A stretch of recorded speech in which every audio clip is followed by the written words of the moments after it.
Dunyo meni tanir degan shubhada yurdim odamlardan umidla faqat. Endi noilojman o'zimni o'zim tanishtirmoq bo'ldim, bergil ijozat. 14 asr bo'ldi mo'minligimga, Rasul kelgan kuni bo'lgandim odam. Olovlarni sanam, suvni xudo deb turli ilohlardan kutgandim malham.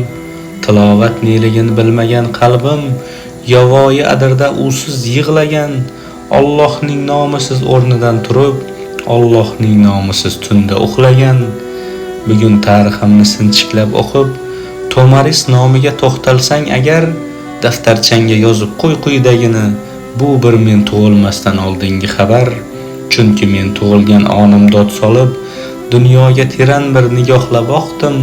Islom kelgan kunni tug'ilgan kun deb, o'sha kun 1000 yillik daryoda yoqdim. Ro'monlarga oshno tariximni ham bugun eslagim yo'q negadir do'stim. Chunki men aslida Rasul kelgandan keyin bir odamga o'xshablar o'sdim. Qonimda oqdi-ku islomning ruhi, Buxoriy bo'lib u dunyoga chiqdi. Dunyo uxloq edi faqat farzandim, Rasul tashlab ketgan hadisni yig'di. Unga ko'makdosh ham chiqdi Termizdan, Termiziy nomila qozonda shuhrat. Samarqandiy ila Naqshband chiqqach, islom sharaf ila topdi haqiqat. Tinmasdan chiqdilar olimlar qator, Sinoning qo'llari shifoga tutash. Keyin bilsam mening qonim ham asli, odam ato momo havoga tutash. Ularning vatani jannat ham menga asli vatan ekan bugun angladim.